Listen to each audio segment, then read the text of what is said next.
Hello class, चलिए marks की alienation theory को समझते हैं। यहाँ पर इसको हम एक एग्जाम्पल के थ्रू समझेंगे। आप सपोज करिए कि कोई वर्कर है जो कि शू इंडस्ट्री में काम कर रहा है, मतलब जूता जहाँ बन रहा है वहाँ पर वो वर्कर काम करता है। रोज वो 9 से 6 बजे तक इंडस्ट्री में जाता है, जूता बनाता है, फिर घर वापस आ जाता है। अब दिमाग में कुछ क्वेश्चंस आपके आने चाहिए मार्क्स के अकॉर्डिंग। पहली चीज कि उसने जो भी जूता बनाया है, क्या वो जूता उसका है? नहीं, उसका नहीं है ना। क्लियर है? क्यों? क्योंकि जिस इंडस्ट्री में वो काम कर रहा है वो जूता तो उनका है, वो उस कंपनी का है, वो जिस नाम से चाहे उस नाम से उस जूते को बेचेंगी। इस पर वर्कर का कोई भी अधिकार नहीं है। दूसरी चीज यहां पर सोचिए कि अगर वर्कर चाहे तो क्या प्रोसीजर में किसी भी तरीके का बदलाव ला सकता है, या जिस प्रोसेस से वो जूते को बना रहा है उसमें अगर वर्कर चाहे तो चेंजेस कर सकता है? नहीं कर सकता है, क्योंकि हर कंपनी के अपने रूल्स एंड रेगुलेशन है और वर्कर को उन्हीं रूल्स एंड रेगुलेशन को फॉलो करके जूते को बनाना होगा।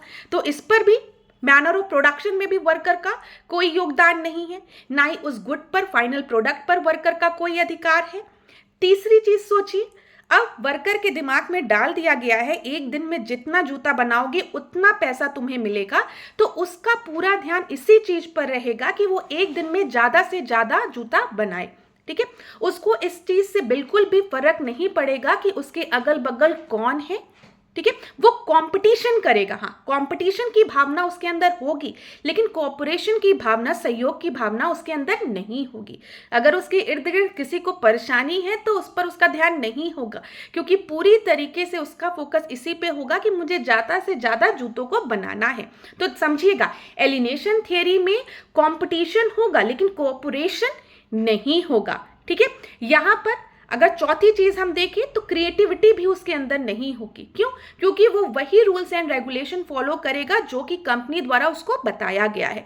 वो कुछ भी क्रिएटिव नहीं करना चाहेगा, वो ये नहीं सोचेगा कि आज कुछ बेहतरीन बनाते हैं। ठीक है, तो ये 4 चीजें आपको एलिनेशन थ्योरी में याद रखनी है। अच्छा, यहाँ पर ऐसे और सोचिए, कई बार ऐसा भी होता है कि जो वर्कर्स हैं उनको इसी की जानकारी नहीं होती है कि वो प्रोड्यूस क्या कर रहे हैं। हम मशीन की तरह होते जा रहे हैं। जैसे कंप्यूटर है, कंप्यूटर में आप इनपुट दे रहे हो तो कंप्यूटर आपको आउटपुट दे रहा है। कंप्यूटर ये नहीं सोच रहा है कि इस आउटपुट की वैल्यू क्या है। ठीक है, इसका रेलेवेंस क्या है, इससे उसे मतलब नहीं है। आप जो इनपुट देंगे कंप्यूटर आपको वो आउटपुट दे देगा। इसी तरीके से जो वर्कर्स है उनसे जो कहा जा रहा है, सेट ऑफ इंस्ट्रक्शन जो उनको दिए जा रहे हैं, वो उसी को फॉलो कर रहे हैं। उसका आउटपुट क्या है, रेलेवेंस क्या है, इन सारी चीजों से उसे कोई फर्क नहीं पड़ता है। तो यही है एलिनेशन थ्योरी, मीन्स सेपरेटेड, वो पूरी तरीके से सेपरेटेड है। ठीक है, जो पॉइंट्स मैंने आपको बताए हैं प्रोडक्ट से, उसे कोई फर्क नहीं पड़ता कि वो क्या प्रोड्यूस कर रहा है, वैल्यू क्या है, रेलेवेंस क्या है, ना ही वो ओनर है उस प्रोडक्ट का, गुड का। ठीक है, मैनर, प्रोसीजर क्या है, उस पर भी उसका कोई हक नहीं है। जो इंस्ट्रक्शन दिया गया है उसको वही इंस्ट्रक्शन को बार बार फॉलो करना है। कोऑपरेशन नहीं है, कंपटीशन है। ठीक है, जिसके वजह से क्रिएटिविटी भी बहुत कम है, क्योंकि उसका पूरा टारगेट क्या है, जो इनपुट दिया जा रहा है बस उसे आउटपुट देना है, बीच में वो अपना दिमाग लगाने का प्रयास नहीं करेगा। ये है मार्क्स की alienation theory. Thank you so much class. और सोचिएगा एक चीज जरूर कि मार्क्स की एलिनेशन थ्योरी का रेलेवेंस आज की सोसाइटी में कितना है। क्या हम भी 9 to 5 जॉब के पीछे भाग नहीं रहे हैं आंख बंद करके, और मंथ के एंड में बस अपनी सैलरी का वेट कर रहे हैं?